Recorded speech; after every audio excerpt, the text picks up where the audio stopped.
इसका मतलब सर 3 तरीके हो गए। यदि संज्ञेय या असंज्ञेय दोनों मिक्स है, 156(3) में भेज सकता है या 202 में रख सकता है। यदि केवल असंज्ञेय अपराध है, असंज्ञेय अपराध में सीधा वो 155 में भी भेज देगा, तो 155(2) तब जाके वो असंज्ञेय में अन्वेषण करेगा पुलिस वाला और फिर उसको भेजेगा। लेकिन ये 155(2) 202 में आएगा कि नहीं आएगा? 202 के थ्रू वाला अन्वेषण है क्या ये? इसमें दोनों शामिल है, दोनों शामिल है। 155 वाला भी शामिल है और 154 वाला भी शामिल है, 156(3) वाला, दोनों शामिल है इसमें। तो फिर वो 156(3) में भेज देता है, खुद के पास क्यों रखा?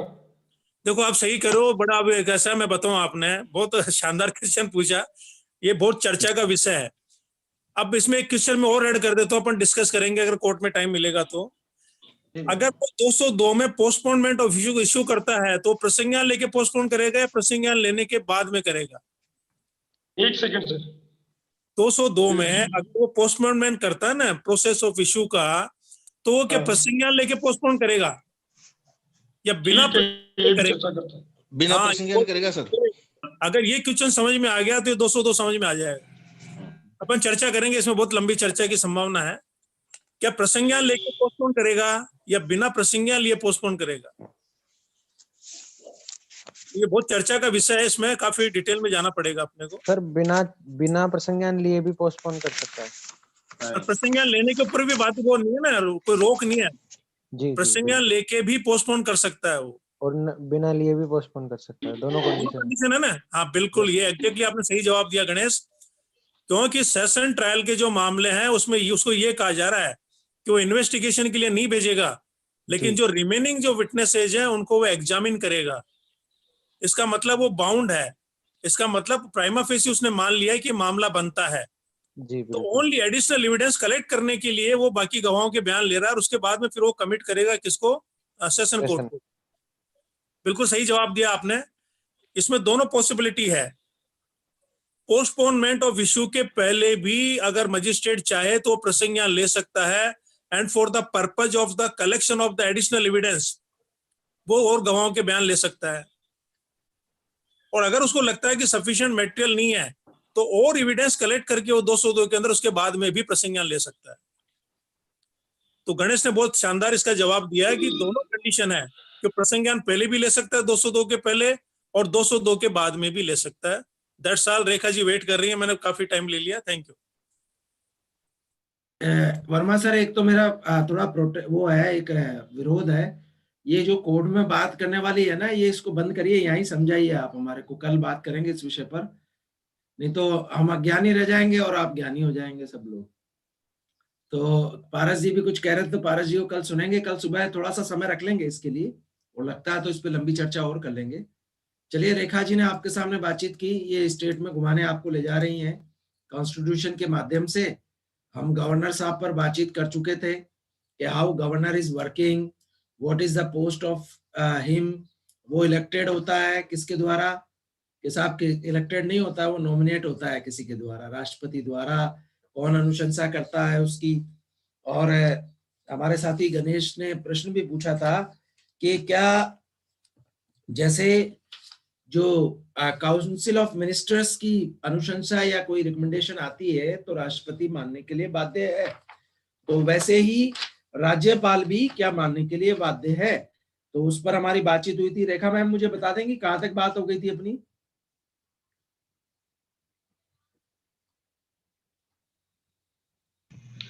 Yes sir. Sir parliament power, judicial power. Judicial power, एक second. Judicial power of the governor 166(1) पर अपन बातचीत करने वाले हैं। फिर एग्जीक्यूटिव पावर में इन्होंने डिवाइड किया, इन्होंने थोड़ा अलग तरीके से लिया है और बढ़िया तैयारी की है आपके सामने। सर कुछ मेंशन नहीं है तो मैं अपनी ले रही हूँ और अकॉर्डिंग टू दैट मैं टीचिंग कर रही हूँ sir. Okay, good morning to all of you. Today we will discuss about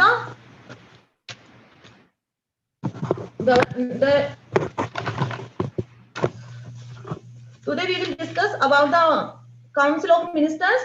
उससे पहले we are discussing about the powers of the governor. Chapter number part 6, chapter number 2, the executive, the governor. तो अपन last time discuss कर रहे थे pardoning power की। तो pardoning power में अपने सामने आए थे कि उसके पास वो सब मामलों में पावर होती है गवर्नर के पास, जिन मामलों में प्रेसिडेंट के पास भी होती है। डिफरेंस बस इतना होता है कि जो मृत्युदंड है उसमें, जिसमें जो मृत्युदंड है उसमें वो क्षमा नहीं कर सकता मृत्युदंड के मामले में, और जो मार्शल कोर्ट के जो भी पनिशमेंट है उनके मामले में प्रेसिडेंट की पावर एक्स्ट्रा है, वाइडर है। अब यहाँ बात आती है कि पार्डनिंग पावर का मतलब क्या है, पार्डनिंग पावर का इसके पीछे क्या जूरिस्प्रूडेंस रहा होगा, तो ये क्यों लाया गया। तो इसके पीछे ये जूरिस्प्रूडेंस रहा था कि कोई भी इनोसेंट पर्सन किसी भी कारणवश एग्जीक्यूशन ऑफ द प्रोसेस या एनी किसी भी कारणवश ना उसके साथ इनजस्टिस ना हो और उसके साथ किसी तरह का कोई अन्याय ना हो, इसलिए ये जूरिस्प्रूडेंस ऑफ ग्रांटिंग पार्डन लाया गया था। फिर यहाँ पे ये भी था कि इसके पीछे और इसका एक सेकंड, हाँ, और इसका जो जूरिस्प्रूडेंस है वो ये है कि जैसे किसी के खिलाफ कोई मुकदमा चला हुआ है, कोई ऑफेंस है, उसका आरोप लगा हुआ है, तो उसका मतलब है उसको ओरिजिनल सिचुएशन में लाना, जिसका जैसे उसने कभी कोई अपराध नहीं किया। ये तो उसका था कि पार्डन का जो जूरिस्प्रूडेंस है वो, अब इसके लिए जो पर्पस था वो पर्पस ये था कि कोई भी इनोसेंट पर्सन किसी भी कारणवश मतलब चाहे वो डाउटफुल कन्वेंशन हो या और कोई है, किसी भी तरह से जस्टिस का मिसकैरेज नहीं होना चाहिए और जो इनोसेंट पर्सन है उसके साथ अन्याय नहीं होना चाहिए। अब अपने सामने क्वेश्चन ये अराइज होता है कि whether the power of the executive to pardon should be subjected to judicial review or not। जो पार्डनिंग पावर है एग्जीक्यूटिव की है, उसमें स्टेट की भी आती है और सेंट्रल की भी आती है, कि वो जुडिशियल रिव्यू में है या जुडिशियल रिव्यू में नहीं है। एक क्वेश्चन तो ये अराइज होता है। एक क्वेश्चन जैसा कि कल अपन ने डिस्कस किया था कि क्या गवर्नर उस सिचुएशन में भी पार्डनिंग पावर का इस्तेमाल कर सकता है जबकि कोई अपील सुप्रीम कोर्ट के पास पेंडिंग पड़ी हुई हो। तो उसके बारे में अपन ने कल डिस्कस कर लिया था कि सुप्रीम कोर्ट के पास यदि कोई पेंडिंग अपील पड़ी हुई है तो जब तक वो उस पर फाइनलाइज नहीं करता, उसको पास नहीं करता, तब तक यदि गवर्नर किसी तरह का कोई पार्डनिंग पावर यूज लेता है तो इनवैलिड होगा अकॉर्डिंग टू 145 आर्टिकल 145, जिसके अंदर जो सुप्रीम कोर्ट को पर्टिकुलर रूल्स एंड रेगुलेशन बनाने का नियम है। फिर उसके बाद में अपने पास बात आती है कि जो एग्जीक्यूटिव पावर है वो जुडिशियल रिव्यू में है या नहीं। अब इसके संबंध में कई केस लॉज हैं। अब वो केस लॉज क्या बात करते हैं, सॉरी सर इसमें मेंशन नहीं है वो। एक तो अब इसमें अपन यदि प्रेसिडेंट की और जो गवर्नर है दोनों की ये जो पार्डनिंग पावर है वो जुडिशियल रिव्यू में है या नहीं है, उसके एक साथ लेते हैं अपन। तो पर्टिकुलर कुछ बहुत सारे केस लॉ है, मैं यहाँ कुछ केस लॉ बताती हूँ जिसमें जो डिसाइड हुआ अंत में। तो जैसे केस लॉ था इन मरुराम वर्सेस यूनियन ऑफ इंडिया, इसमें ये बताया गया था। और एक सवाल ये भी होता है कि क्या गवर्नमेंट है उस पर जो प्रेसिडेंट है, क्या वो गवर्नमेंट की जो प्रेसिडेंट या जो गवर्नर है, तो क्या जो गवर्नमेंट है सेंट्रल गवर्नमेंट है उसकी सलाह मानने के लिए बाध्य है, या उसकी जो भी डिसीजन जो वो कंसल्टेंसी देती है, परामर्श देती है, उसको मानने के लिए बाध्य है या नहीं। इस तरह के कुछ क्वेश्चंस इसमें अराइज होते हैं। अब अपने एक केस लॉ लेते हैं अपन इन मरुराम वर्सेस यूनियन ऑफ इंडिया। इस केस लॉ में तो पर्टिकुलर जो प्रेसिडेंट के बारे में बताया गया था, इसमें ये बताया गया था कि अंदर आर्टिकल 72 जो कि प्रेसिडेंट पावर यूज लेता है is to be exercised on the advice of the central government and not by the president on his own, and that the advice of the government binds the head of the republic। तो ये particular ये जो case law है ये बता रहा है कि जो पार्डनिंग पावर है प्रेसिडेंट की वो उस पे जो सेंट्रल गवर्नमेंट जो भी कंसल्टेंसी दे रही है उसको मानने के लिए बाध्य है। फिर बाद में आता है अपना in Dhananjay Chatterjee alias Dhana versus state of West Bengal. इसमें भी सुप्रीम कोर्ट ने इसी डिसीजन को रिट्रेटेड किया जो उसने अर्ली केस में दिया था, और कहा कि जो the power under article 72 and 161 में किसकी है, गवर्नर की है, of the constitution can be exercised by the central and state government not by the president or governor on their own. The advice of the appropriate government binds the head of the state. यहाँ भी ये बता रहा है कि दोनों की उसको मानना बाध्य है. Then केस लो आता है the Supreme Court in रंगा बिला केस. इस केस में भी यह डिसीजन लिया गया. अब इस केस में पर्टिकुलर पार्डन को कि क्या जो पार्डनिंग पावर है उसको चैलेंज किया जा सकता है क्या, या पार्डन जो उसका मतलब क्या है, पार्डन पावर को इसको चैलेंज किया जा सकता है क्या. तो इससे रिलेटेड इसमें ये था, इसमें पर्टिकुलर पार्डन को डिफाइन किया गया था कि the court dismissed the petition and observed that the term pardon itself signifies that it is entirely discretionary remedy and grant or rejection of it need not to be reason. मतलब जो भी यदि कोई किसी की पार्डनिंग पावर को challenge करता है पिटीशन लगा के प्रेसिडेंट की या स्टेट की, तो यहाँ जो पार्डनिंग पावर है वो डिस्क्रेटरी पावर है. ये अलग है कि डिस्क्रेटरी पावर को सेंट्रल गवर्नमेंट की सलाह मानने के लिए बाध्य है, लेकिन उसको चैलेंज नहीं किया जा सकता कि उसने क्यों रिजेक्ट की, क्यों उस पर पावर, क्यों उसने उसकी पिटीशन को रिजेक्ट किया. इसके लिए उसको किसी तरह के कोई रीजंस वगैरह शो करने की आवश्यकता नहीं है. तो ये बताया गया था सुप्रीम कोर्ट इन रंगाविस. फिर बात आती है सुप्रीम कोर्ट ने फिर Kehar Singh versus union of India. Kehar Singh versus union of India, इसमें फिर इसके अर्लियर जो भी स्टैंड था उसको रिक्रिएट किया गया और ये बताया गया the grant of pardon by the president is an act of grace and therefore cannot be claimed as a matter of right. The power exercisable by the president being exclusively of administrative nature is not justiciable. जो भी है वो grace है और उसको इस तरीके से चैलेंज नहीं किया जा सकता. Then we come to next. फिर ये केस लो मैं इसलिए बता रही हूँ कि इससे अपन को पर्टिकुलर समझ में आए कि जो पार्टिंग पावर है वो कहाँ तक डिस्क्रेटरी है, कहाँ वो कंसल्टेंट सेंट्रल गवर्नमेंट या जो स्टेट गवर्नमेंट है उनकी कंसल्टेंसी मानने के लिए बात है और किस तरह से इसको चैलेंज किया जा सकता है या नहीं किया सकता. Then next we come to case law in Swarn Singh versus state of Uttar Pradesh. उसमें बात करता है, इसमें मैटर था द गवर्नर ऑफ यूपी. ये पर्टिकुलर अपन स्टेट की बात कर रहे हैं. The governor of UP had granted remission of life sentence award to the minister of the state legislature of assembly convicted for the offense of murder. जहाँ उसने murder के लिए दिया था, उसके लिए उसने रिमिशन किया था. The Supreme Court interdicted the governor's order and said that it is true that it has no power to touch the order passed by the governor under Article 161. Then, but if such power has been exercised arbitrarily, malified, or in absolute disregard of the final canons of constitutionalism, such order cannot get approval of law, and in such cases, the judicial hand must be stressed to it. The court held the order of governor arbitrary and hence needed to be interdicted. मतलब जो हालांकि ये सही है कि जो pardoning power है उसमें जुडिशियल को हस्तक्षेप करने का अधिकार नहीं है, वो दे सकता है. लेकिन जहां ऐसा प्रतीत हो रहा है कि ये जो पार्डनिंग पावर का जो इस्तेमाल किया गया है वो कोई कंसिडरेशन बेस है, कोई रिलीजन है या फिर कोई भी इस तरीके का कास्ट वगैरह है, उसके बेस पे किया गया है, किसी तरह का आर्बिट्रेरी है, वहां पे मिसयूज हुआ है, कहीं भी कोई मेलाफाइड है या फिर किसी भी तरह से जहां ये प्रतीत होता है कि वो कॉन्स्टिट्यूशन के खिलाफ है. दिस इज द फाइनल कानून ऑफ कॉन्स्टिट्यूशन. उस समय पर जो जुडिशियल है वो उसमें हस्तक्षेप कर सकता है, उसमें इंटरफेयर कर सकता है. तो ये इन स्वर्ण मतलब यहाँ पर वो जुडिशियल रिव्यू में आता है. Then we come to next.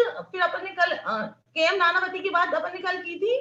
फिर एक केस लो आता है in a landmark judgment Epuru Sudhakar and another versus government of Andhra Pradesh and others. तो it was held by the supreme court that, यहाँ अपन बात कर रहे हैं कि जो 161 में या फिर जो 72 में जो पावर है पार्डनिंग पावर, क्या वो जुडिशियल रिव्यू के अंदर आती है या नहीं आती. तो अभी अपन ने एक केस लो स्वर्ण सिंह का लिया, अब अपन यहाँ एक केस लो ले रहे हैं. इसमें बता रहे हैं in Epuru Sudhakar and another versus government of Andhra Pradesh and others. It was held by the supreme court that it is a well-set principle that a limited judicial review of exercise of clemency powers is available to the Supreme Court and High Courts Granting of clemency by the president or governor can be challenged on the following grounds. The order has been passed without application of mine. The order is nullified. The order has been passed on extraneous or wholly irrelevant considerations. Relevant material has been kept out of considerations. The order suffers from arbitrariness. And now it is well settled principle that power under Article 72 and 161 is subject to judicial review. तो इस तरह से अपन ने case law लिए, जिससे ये साबित हो रहा है कि किसी लिमिट तक जो राज्यपाल की और जो प्रेसिडेंट की पावर है वो जुडिशियल रिव्यू में आती है, और जो इसकी पार्डनिंग पावर है उसको किसी पिटिशनर के द्वारा चैलेंज नहीं किया जा सकता। और एक अपन ने केस लॉ आया कि सुप्रीम कोर्ट में यदि कोई अपील या कोई प्रोसेस पेंडिंग है तो उस समय पे जो राज्यपाल है वो अपनी पार्डनिंग पावर को यूज नहीं कर सकता। ये इन केस लॉ से साबित हो रहा है। अब अपन आते हैं काउंसिल ऑफ मिनिस्टर्स। उससे पहले आर्टिकल 162 है, एक सेकंड, 162 कह रहा है extend of executive power of state. Executive power वो भी आगे आएगी, लेकिन अपन इसको आर्टिकल वाइज ले रहे हैं। तो extend of executive power of state, जो राज्य की कार्यपालिका शक्ति का विस्तार कहां तक है, जो इस बारे में बात कर रहा है। तो ये बात करता है कि the executive power of state shall extend to the matters with respect to which the legislature of the state has power to make laws. जिस पर जो स्टेट है, वो जो लेजिस्लेचर है उस लॉ बनाने की पावर रखती है, वहां तक वो एक्सटेंड करती है इसकी एग्जीक्यूटिव पावर।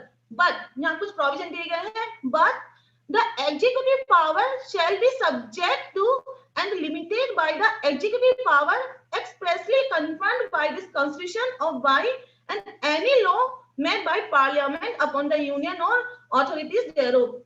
ऐसे तो वो जो लेजिस्लेचर है वहां तक वो रखता है, लेकिन जहां कहीं भी संविधान में कोई ऐसा लॉ है या संसद में विधि बनाने की शक्ति भी पार्लियामेंट को दी गई है, और पार्लियामेंट और स्टेट के बीच में किसी तरह का जहां संसद द्वारा बनाई गई किसी विधि संघ या उसके प्राधिकारियों को अभिव्यक्त रूप से प्रदान की गई है, तो वहां जो स्टेट गवर्नमेंट, जहां स्टेट एग्जीक्यूटिव होगी वो वहां तक परिसीमित होगी। ऐसे तो वो कर सकती है, लेकिन जहां पार्लियामेंट और स्टेट के बीच में किसी तरह का कंफर्मेशन है और कॉन्स्टिट्यूशन ने दिया है, तो वहां पर जो एग्जीक्यूटिव पावर है स्टेट की वो लिमिटेड होगी, वो वहीं तक सीमित होगी, वहां पे पार्लियामेंट के द्वारा बनाई गई विधि को माना जाएगा। अब बात आती है council of ministers. Council of ministers में ही अपने कल जो गणेश जी सर ने क्वेश्चन रखा था वो भी उसी में से उसका भी आंसर निकलेगा। काउंसिल ऑफ मिनिस्टर में अपन बात करते हैं who is called of chief minister, how is chief minister appointed, और what is the term of chief minister. इसमें पूरा चीफ मिनिस्टर्स का और काउंसिल ऑफ मिनिस्टर और जो भी इनके रिलेशंस वगैरह हैं उन सबको अपन चर्चा में लेंगे। तो यहाँ बात करता है काउंसिल ऑफ मिनिस्टर में आर्टिकल 163 बात कर रहा है council of ministers to aid and advise governor. राज्यपाल को सहायता और सलाह देने के लिए मंत्री परिषद। तो इसमें बात की गई है कि there shall be a council of minister with the chief minister at the head to aid and advise the governor in the exercise of his functions, except insofar as he is by or under this constitution required to exercise his functions or any of them in his discretion।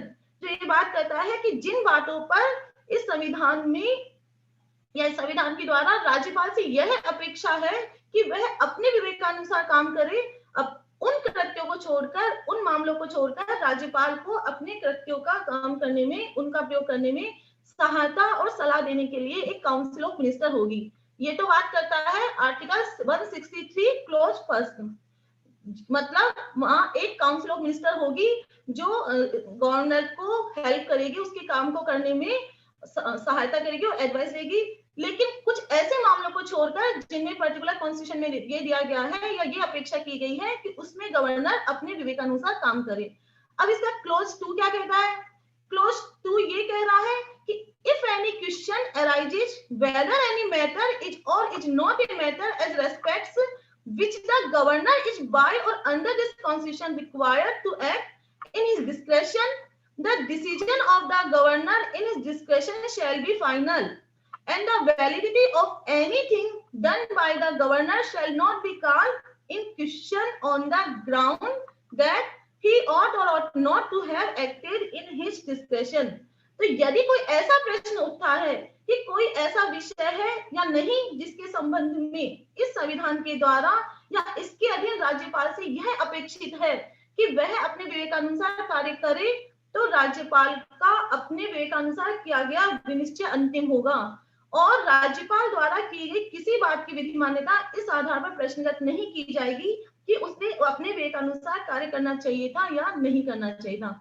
एक मतलब 161 कह रहा है कि जिन मामलों में विवेकानुसार कार्य करने होंगे उनके सिवाय वहां पे एक काउंसिल ऑफ मिनिस्टर होगी। 162 कह रहा है अब कौन से मामले ऐसे हैं जिसपे डिस्क्रेटिव पावर यूज लेना है, कौन से में नहीं लेना, इस पर गवर्नर का जो डिसीजन होगा वो फाइनल होगा, उसको क्वेश्चन में नहीं रखा जाएगा। अब बात यहाँ आती है कि कौन से संविधान के द्वारा दिए गए हैं डिस्क्रेटिव पावर। अब नेक्स्ट क्लॉज 3 ये कह रहा है कि इस प्रश्न की किसी भी न्यायालय में जांच नहीं की जाएगी कि वह मंत्रियों ने राज्यपाल को कोई सलाह दी और यदि दी तो क्या दी। अब ये तीनों क्लॉज क्या बात कर रहे हैं? क्लॉज फर्स्ट में कह रहा है कि वहां पे काउंसिल ऑफ मिनिस्टर होगी, तो कुछ मामलों को छोड़कर। क्लॉज 3 कह रहा है कि कौन से मामले हैं जिसमें वो डिस्क्रेटिव पावर यूज लेगा या नहीं लेगा, जो कॉन्स्टिट्यूशन में दिए गए हैं उस पर गवर्नर का डिसीजन फाइनल होगा और किसी तरह से कोई क्वेश्चन में नहीं रखा जाएगा। अब क्लॉज 3 कह रहा है कि इस क्वेश्चन की किसी न्यायालय में जांच भी नहीं की जाएगी कि मंत्रियों ने राज्यपाल को कोई सलाह दी और यदि दी तो क्या दी। अब यहाँ सारी मतलब एक दूसरे की कंट्रोवर्सी, मतलब ऐसा लगता है कि उसकी डिस्क्रेटिव पावर ज्यादा है या फिर वो बाध्य है या नहीं है। अब इन सबको सॉल्व करने के लिए अपन केस लॉज का सहारा लेते हैं। अब केस लॉज क्या कहते हैं?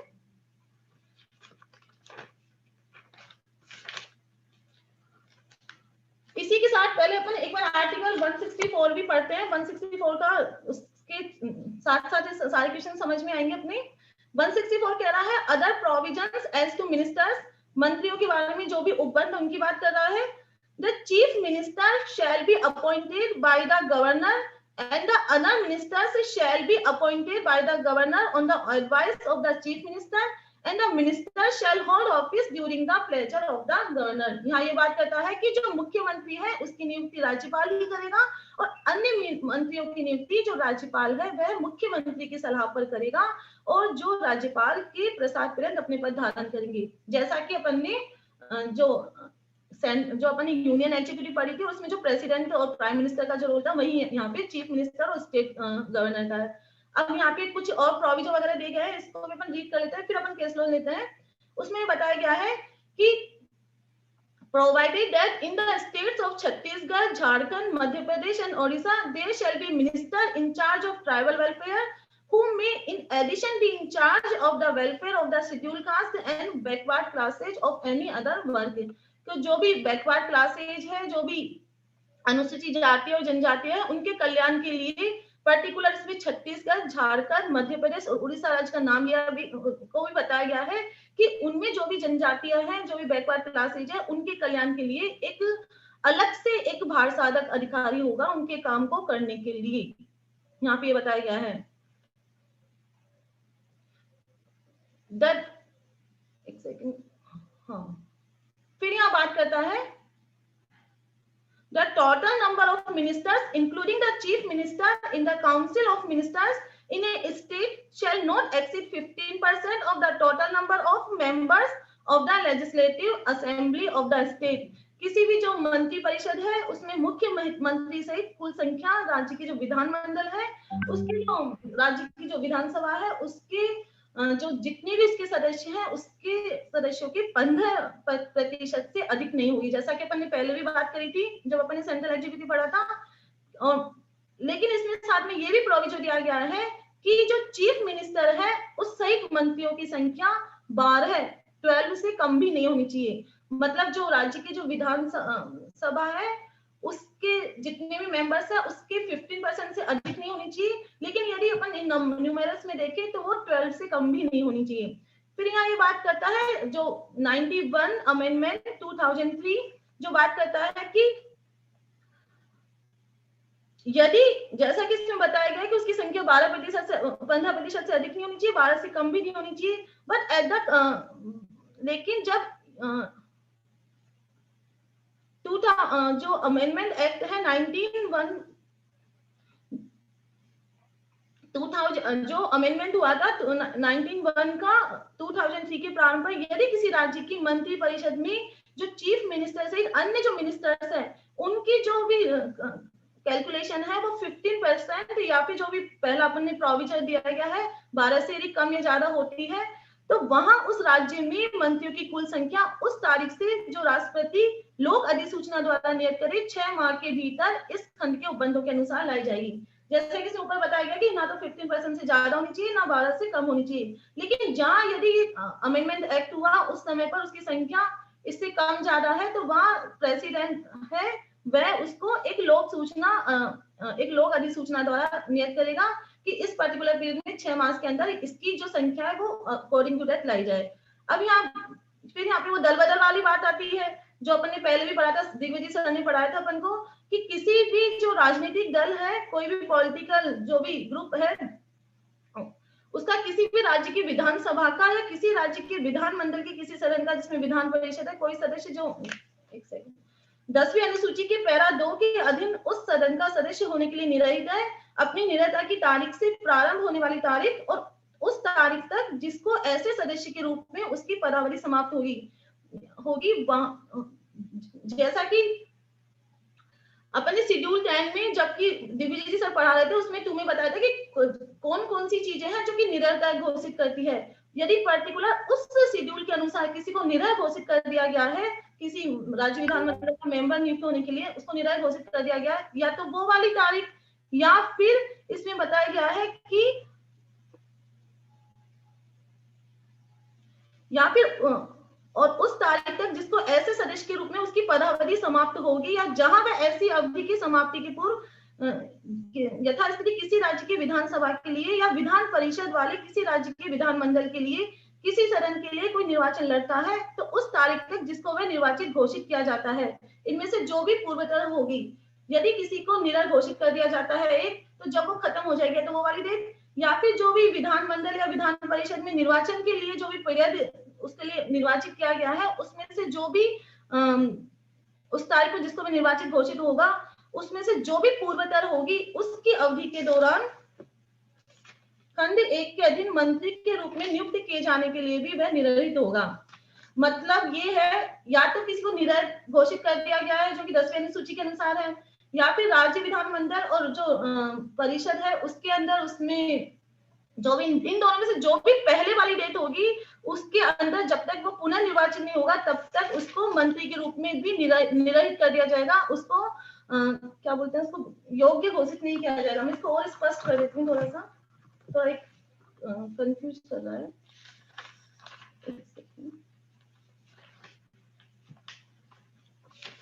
हाँ, इसमें क्या है, जब ये 1901 से 2003 का जो अमेंडमेंट एक्ट आया था उसमें 2 खंड जोड़े गए। एक तो जोड़ा गया खंड 1 है जैसा अपन ने पहले पढ़ा, और एक खंड 1 है जो बात करता है खंड 1 है जो भी अपन ने पढ़ा, उसमें था जो मिनिस्टर है उसकी जो मैक्सिमम संख्या क्या होगी, जो अपन बात कर चुके हैं कि वह विधानसभा के कुल सदस्यों की संख्या के 15% से अधिक नहीं होगी और यह 12 से कम भी नहीं होगी। और जिन राज्यों में इस संशोधन के लागू होने के समय मंत्रियों की संख्या 15% से अधिक है उन्हें 6 मास के भीतर इसे घटाना होगा, जैसे कि अपन ने प्रेसिडेंट का जो उसने अधिसूचना बताया था उसके अकॉर्डिंग।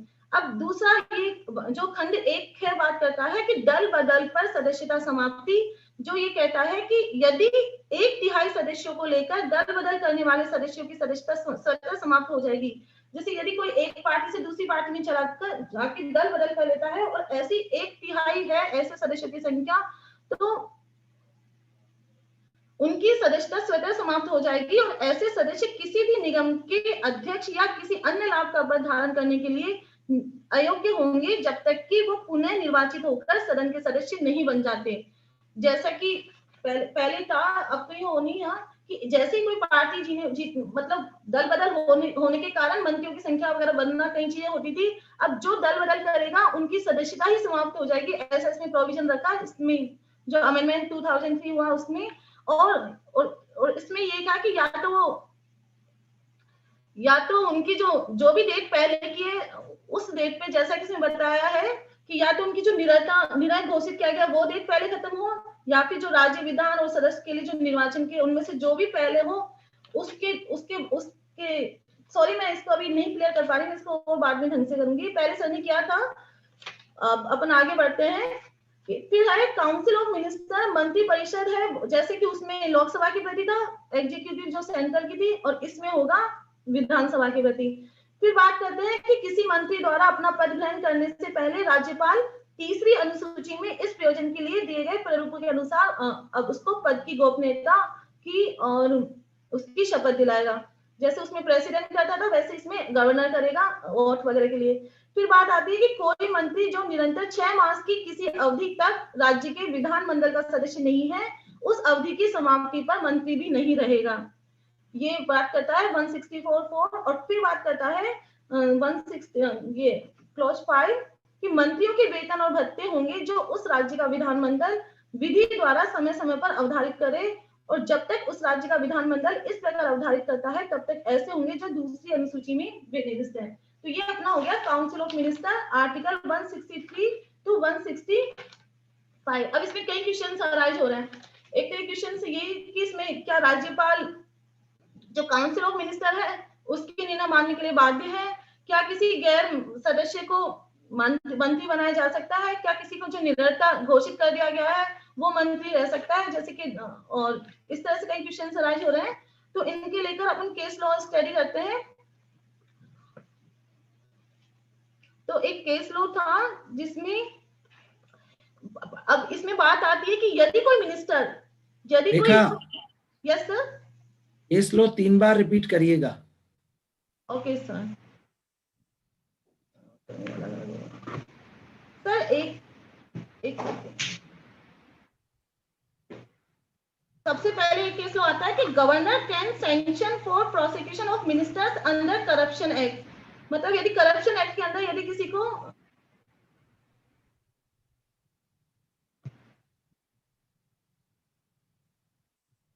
को एक केस है MP special police establishment versus state of MP, all India report 2005, supreme court 325।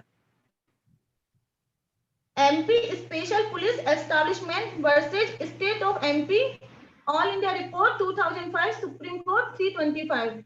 ये केस है जिसमें बताया गया है कि जो राज्यपाल है, जो गवर्नर है, जो मिनिस्टर या मंत्री है, उन पर भी अभियोजन चलाने की अनुमति दे सकता है क्या?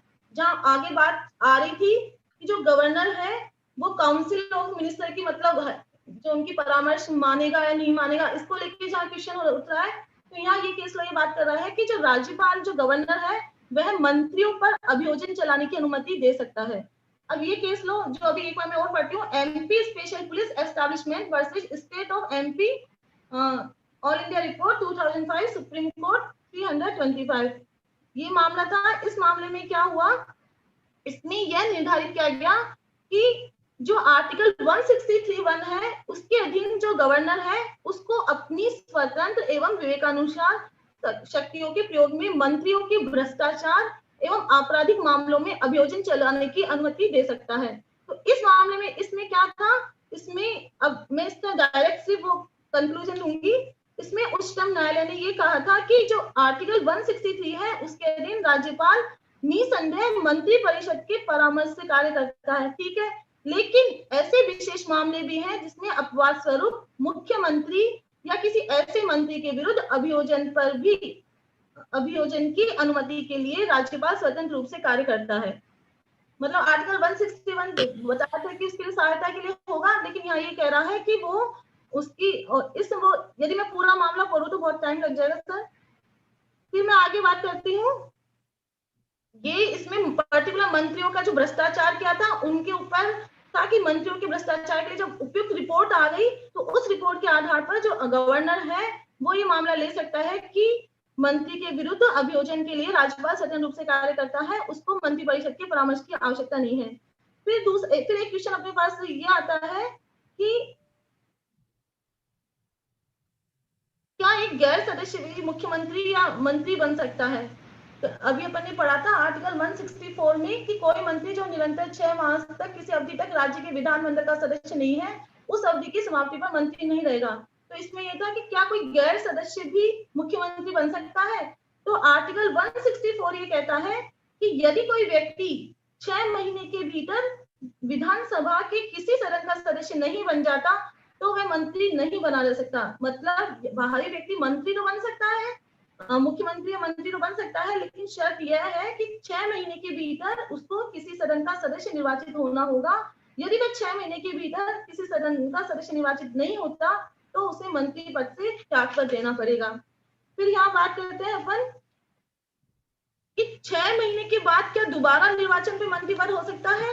तो इस संबंध में अभी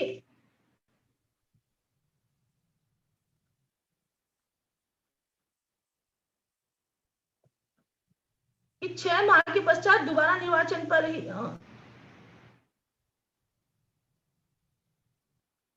तो उसमें भी ये था कि जो 6 माह के पश्चात दोबारा निर्वाचन पर ही मंत्री पद क्या वापस से निर्वाचन में मंत्री पड़ेगा। तो भी इसमें था कि 6 मास तक, अभी कौन सा केस था, इसमें केस लो नहीं लिखा गया सर, लेकिन इसमें बताया गया है कि महत्वपूर्ण फैसला इसमें, सॉरी सर मैं इसको बाद में लूंगी, पहले मैं भ्रष्टाचार। रेखा, यस सर। हाँ बहुत बढ़िया रखा आपने सर इसके गणेश जी वाला सर क्वेश्चन भी मेरा इसका में पूरा सहते होता है, लेकिन वो अभी थोड़ा सा क्लियर नहीं हो रहा। क्वेश्चन सहता उसमें मैं 1-2 केस लो भी रखना चाहती हूँ, यदि आप अनुमति देते हो, नहीं तो फिर कल बात करेंगे, कल भी आपको समय देंगे थोड़ा सा। देखिए इलस्ट्रेटर जो होता है वो अपनी तैयारी करके आता है और कभी कभी कुछ चीजें आगे पीछे भी हो जाती है। अभी एक केस लो ये बात हो रही थी कि 6 महीने के लिए मिनिस्टर बना, फिर उसका टेन्योर पूरा हो गया तो उसने रिजाइन दे दिया 5 महीने 20 दिन पर, फिर 2-4 दिन फिर दोबारा वो बन गया। तो एक तो क्वेश्चन है कि क्या ऐसे बन सकता है क्या? SR Chaudhary versus Punjab state, क्या है रोहित, थोड़ा समझाओ उसको जरा। हाँ सर यही था। कोई बात नहीं, रोहित से सुनते हैं जरा रोहित क्या कहना चाहते हैं। सर जो रेखा मैम ने बताया, अभी डिस्कशन दिया था कि इसमें इस केस के बारे में इसमें ये बताया गया था कि अगर कोई सदस्य है, एक मिनट से, इसमें ये था कि अगर कोई 6 माह के पश्चात दोबारा निर्वाचन पर ही मंत्री पद के लिए है, इसमें ये बताया गया था कि यदि कोई एक व्यक्ति को जो किसी सदन का सदस्य निर्वाचित हुए बिना 6 माह तक मंत्री रह चुका है, क्या वह दोबारा निर्वाचित हो सकता है। इसमें बताया कि बिना निर्वाचन के पूर्ण मंत्री नहीं बन सकता। ऐसे व्यक्ति को दोबारा मंत्री बनाना न केवल अनुच्छेद 164 की योजना को विघटित करता है, परंतु प्रतिनिधि एवं उत्तरदायी सरकार के सिद्धांतों को भी विध्वंस करता है। बिल्कुल बिल्कुल आपने ठीक बात कही Rohit. SR Chaudhary versus state of Punjab, Anurodh कुछ कहना चाहेंगे? तो ये तो वायलेशन हो जाएगा, बार बार वो आदमी क्या करेगा कि 6 महीने 5 महीने 50 30 15 दिन पे 25 दिन पे रिजाइन करेगा और फिर 2-3 दिन बाद वापस बन के आ जाएगा या 5 दिन बाद बन के आ जाएगा। तो SR Chaudhary versus state of Punjab, इसे ढूंढिए जरा, इसके फैक्ट्स क्या है, क्या उस समय स्थितियां हुई थी, तो आपको और बेहतर तरीके से चीजें याद रहेगी, समझ में आएगी, मेरा ही मानना है। चलिए सर एक मेरा क्वेश्चन था। हाँ बोले रोहित। सर अगर राज्यपाल ने किसी व्यक्ति को, दोषित व्यक्ति है उसको अगर समाधान किया है, मृत्युदंड का समाधान किया है, तो क्या उस कंडीशन में सुप्रीम कोर्ट राज्यपाल के आदेश को सेट असाइड कर सकता है या नहीं, जबकि राज्यपाल को सर पावर मृत्युदंड के लिए अगर दे दिया उसने। देखिए रोहित सर ने एक बहुत बेहतरीन क्वेश्चन आपके सामने खड़ा किया है कि a person or a criminal got pardoned from the honorable governor, और उसके अगेंस्ट में पहली बात तो ये कि क्या अपील फाइल हो सकती है क्या, है ना। अभी ड्यू प्रोसेस ऑफ पार्डनिंग अपन ने समझा नहीं है, कहाँ अपील होगी कहाँ क्या नहीं होगी। अनुरुद्ध कह रहे हैं हो सकती है ना, SC can, honourable apex court can do it. Aniruddh ये कह रहे हैं रिव्यू कर सकता है, जुडिशियल रिव्यू कर सकता है, जुडिशियल रिव्यू कर सकता है ना। अनुरोध कह रहा है कि judicial review can be done by the honourable apex court और इधर सुप्रीम कोर्ट। चलिए और कोई कुछ कहना चाह रहा है? तो क्या जुडिशियल रिव्यू में उनके जो निर्णय है उसको पलट भी सकता है? यस सर बिल्कुल सर, ये निर्भया केस में हुआ है, बिल्कुल मतलब पलटा तो नहीं है बट अपील किया। निर्भया केस अपने आप में एक बड़ा मामला है। इस विषय में राष्ट्रपति और जो बार बार मुद्दा चला उसमें अलग अलग लेवल्स पे उसमें जो सारा था। तो रोहित, शायद आपका क्वेश्चन का आंसर मुझे लगता है मिल गया होगा आपको, तो थम्स अप कर सकते हैं। हाँ, नारायण दत्त वर्सेस पंजाब स्टेट, क्या है रोहित इसमें? सर इस केस के अंदर ही सुप्रीम कोर्ट ने जो गवर्नर ने आदेश दिया था, पंजाब गवर्नर ने आदेश दिया था, उसको सेट असाइड किया था सर इसमें। तो जुडिशियल रिव्यू में तो सेट असाइड कर ही सकता है, जुडिशियल रिव्यू में अनुरोध कर सकता है, नहीं कर सकता? यस सर, कर सकता है ना? तो देखिए केस लो हमारे पास बहुत सारे आ जाते हैं, आप लोग गूगल पे ढूंढिए और अपने व्हाट्सएप ग्रुप में शेयर करिए, जब तो मजा आएगा। नहीं तो हम भी निकाल के ला सकते, जो भी इलस्ट्रेटर है वो और थोड़ा होमवर्क करेगा तो केस लो निकाल लाएगा, लेकिन अधूरा इसलिए छोड़ते हैं, थोड़ा सा उसमें संदेह इसलिए छोड़ते हैं कि आप लोगों के लिए भी काम करने की संभावना है। चलिए, और कोई क्वेश्चन, कोई बात ऐड ऑन करना चाह रहे हो? आज रेखा जी ने जो ऐड ऑन की उसमें कुछ आपको लगता है कि कोई फैक्ट ऐड हो सकता है, वो ऐड करें। गणेश कुछ कहना चाह रहे हैं? यस सर, जो मेरा तीसरा क्वेश्चन था सर, वो एक बार उसका मैं पढ़ के सुना दूं क्वेश्चन? हाँ सुनाइए। 3 थे सर वो 3 क्वेश्चन। राज्यपाल द्वारा पारित आदेश जी, जो कि 161 के तहत पारित किया गया है, क्या उक्त 100? आदेश का 161 जी, हेलो, बोलिए बोलिए बोलिए बोलिए। 161 के अधीन पारित किया गया है, क्या उक्त आदेश का परीक्षण उच्चतम न्यायालय द्वारा किया जा सकता है? जी वेद सर, आदेश किया जा सकता है। यस, किया जा सकता है। अपन ने केस लॉज पढ़े थे ना, पार्डनिंग पावर में। अच्छा, गणेश, किन आधारों पे किए जा सकते हैं? आधार है ना, यदि वो आर्बिट्रेजली लगता है। यहाँ एक सेकंड में वो ग्राउंड्स वहाँ पे निकालती हूँ। लास्ट में एक लैंडमार्क सामाजिक सुधाकर का भी केस है। रेखा रेखा रेखा एक बार वीर विक्रम बोल रहे हैं, उन्हें बोलने दो जरा, फिर आपको एक्सपर्ट ओपिनियन सुनो। बोलो विक्रम। सर बिल्कुल, अगर राज्यपाल आर्टिकल 161 के अकॉर्डिंग कोई आदेश देता है या समाधान का जो करता है, तो इसके अगेंस्ट सुप्रीम कोर्ट उस जो आदेश है उसको अपास कर सकता है। ये आधार अभी रेखा मैम ने एक केस में भी बताया था कि कोई जैसे कि सामाजिक, धार्मिक या फिर कॉन्स्टिट्यूशनल से रिलेटेड उसको लगता है कि ये ग्राउंड है, मतलब एक पक्षीय है या फिर कुछ उसमें पार्शियलिटी है, तो इस आधार पे उसको अपास किया जा सकता है।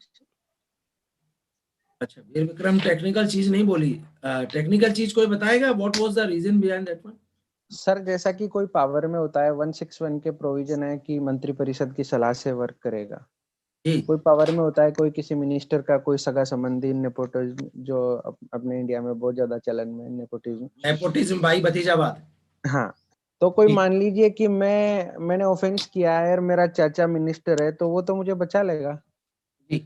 और बिल्कुल उसकी प्रोसीड ऐसे हुई है कि क्योंकि मैं कानून का जानकार भी हूँ, उसकी प्रोसीडिंग ऐसी हुई है कि बिल्कुल फ्लोएंट यूं लगे कि बिल्कुल एक एक कानूनन पहलू का पालन किया गया है जी। उस कंडीशन में क्या ऐसा किस आधार पे लिया जा सकता है? भाई ऐसा तो है ही नहीं ना कि डायरेक्टली ये एलिगेशन लगा दिया जाएगा कि इसका चाचा मंत्री है तो इसने तो दुर्भावना पूर्वक ही कार्य किया होगा। ये केवल एक इस प्रिजम्पशन के आधार पे तो चैलेंज नहीं किया जा सकता ना। रेखा, अब आप बोले, जो आप आर्बिट्रेशन और 3-4 शब्द यूज कर रही थी, उन शब्दों की व्याख्या भी हम बाकी साथियों सुनेंगे। बोले जरा रेखा, अनम्यूट करिए। रेखा अनम्यूट करिए अपने आप को।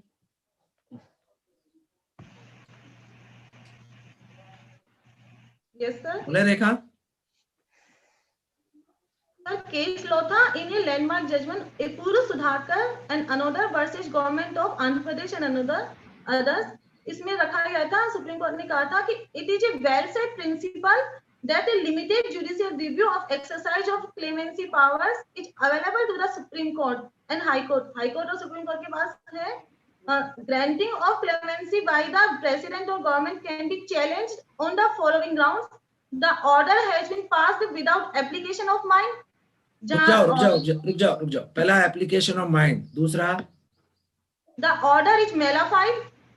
एलाफाइड, दूसरा mala fide. The order has been passed on extraneous or wholly irrelevant considerations. Irrelevant consideration, Vikram लिख लेना, ये आपके काम की चीज है। Relevant material has been kept out of considerations. The order suffers from arbitrariness. Arbitrariness, हाँ, यही ग्राउंड है। हाँ, और ये on the base of religion, caste, ये बुक में पूरी इसका वो इंटरप्रिटेशन दिया गया, वो भी हो सकता है। गणेश, मेरे हिसाब से आपके क्वेश्चन का आंसर आ गया होगा शायद। ये मैं मैम से पूछना चाहूंगा कौन से ईयर का केस है? ये है केस लो कौन से ईयर का, ये तो इसमें मैं समझी नहीं। क्यों? चलिए कोई बात नहीं गणेश, ठीक बात है। रेखा, आप ये केस लो एक बार टाइप कर दीजिएगा, अपनी टीम निकाल लेगी कौन से साइटेशन क्या है इसका।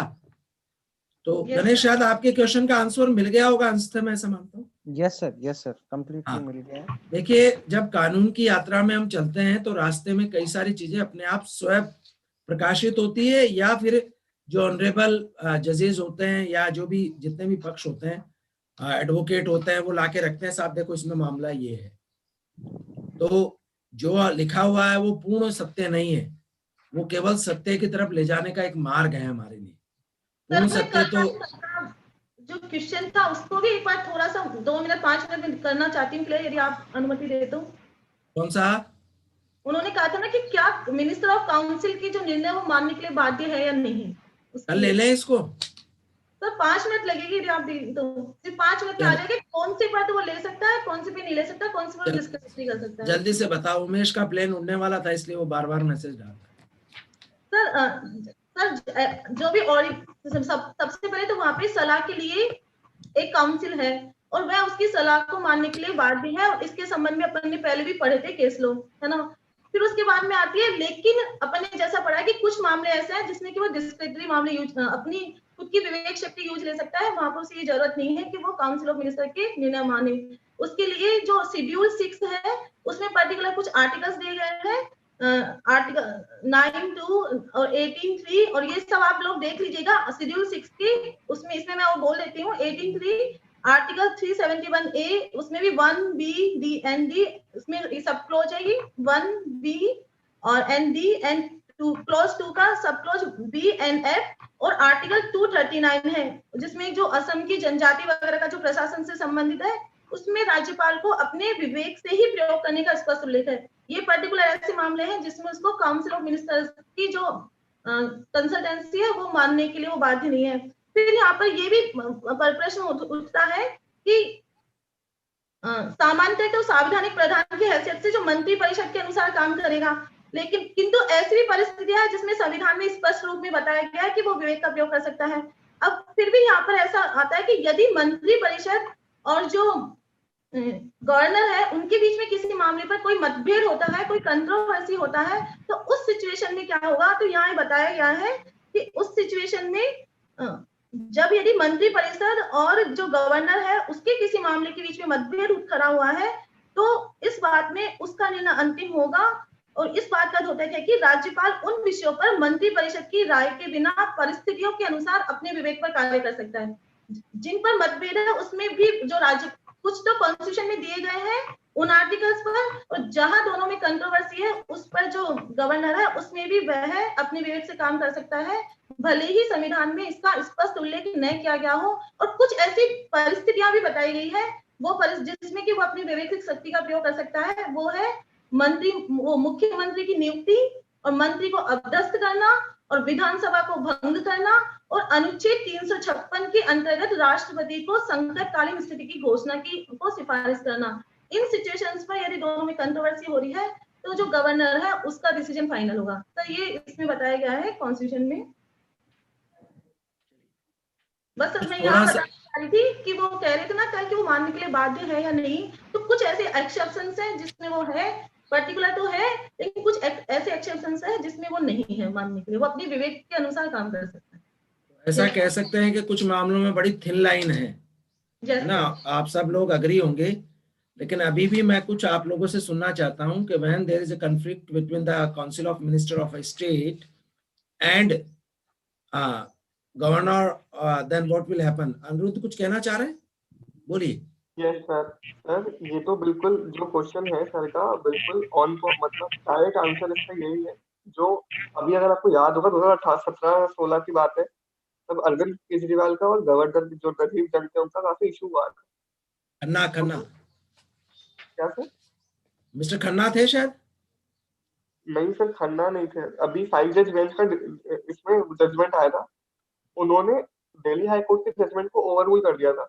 दिल्ली हाई कोर्ट ने कहा था कि जो ये है गवर्नर है वो बाउंड है, मतलब क्या बोलते हैं उसके पास बाउंड नहीं, उसके पास पावर है कि वो अगर गवर्नमेंट कोई देती है उसको ना माने डिसीजन को।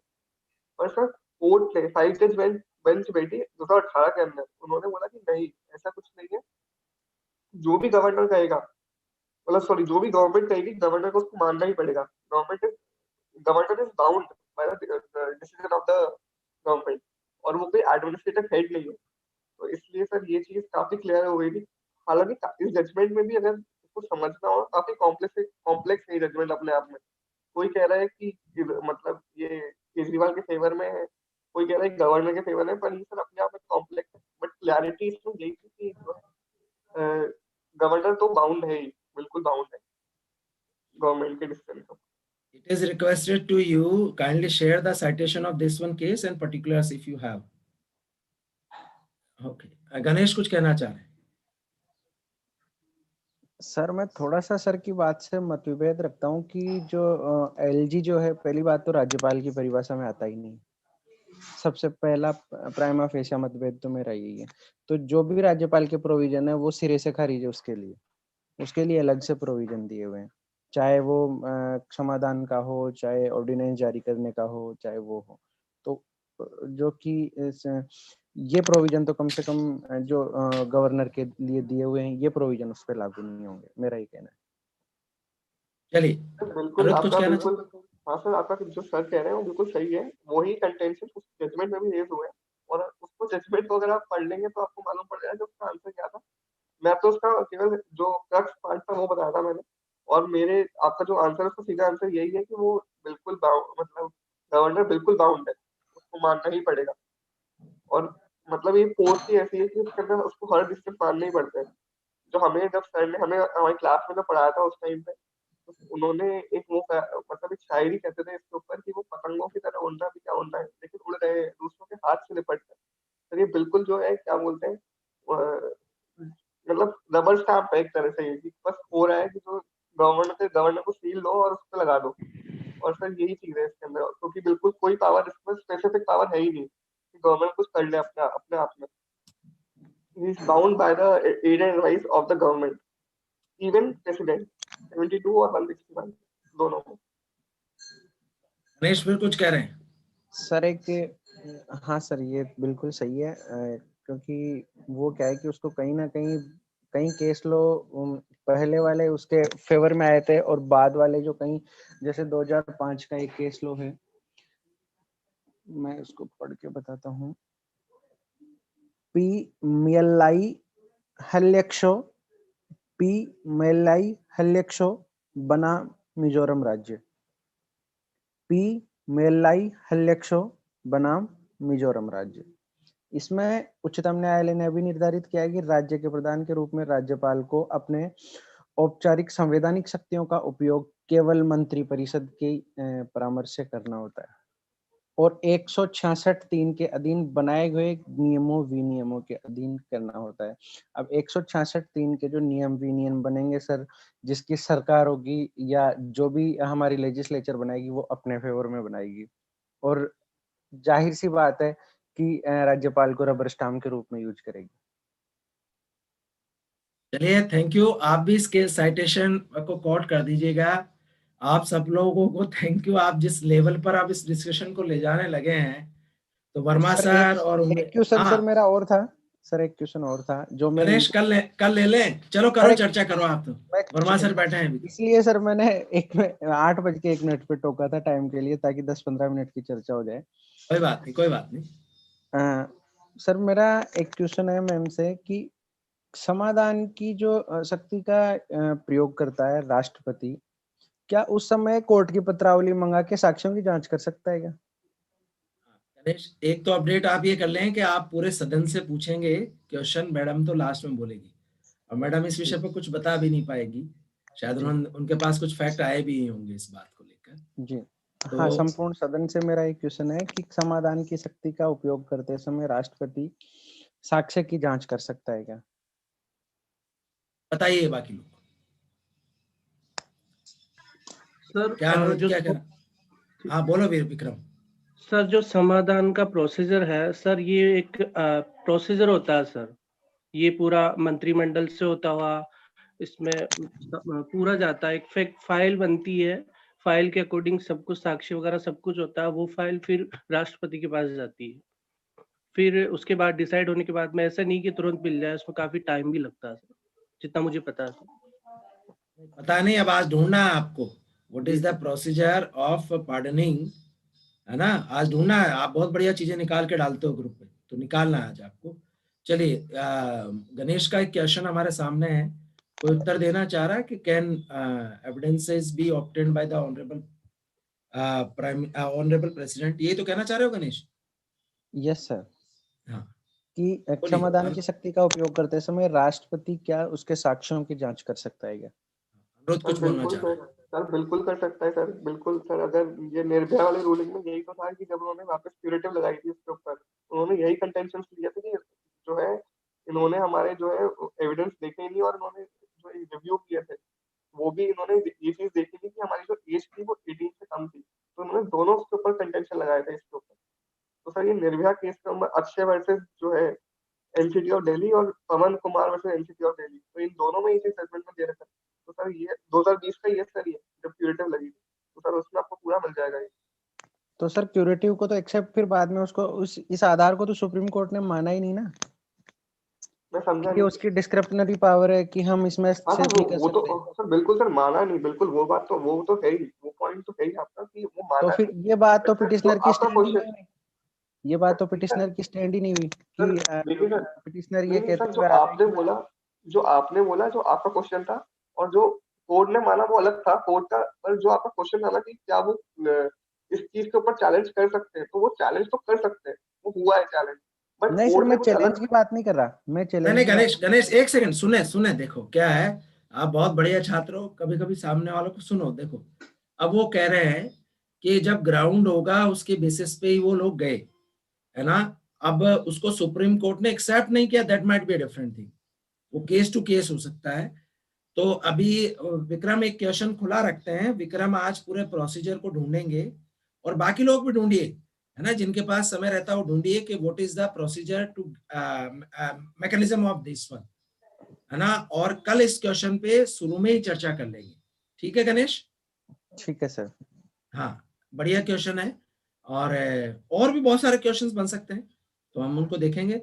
अनुरुद्ध आप भी थोड़ा सा, अभी एक पेपर है, जब तक आप व्यस्त हो थोड़ा सा, फिर बाद में आप निकाल लोगे, फिर भी समय मिले तो देखिएगा। चलिए, बहुत बढ़िया चर्चा रही, है ना। रेखा कुछ कहना चाह रही हो 1 मिनट में? नहीं, चलिए तो कल सुबह मिलते हैं।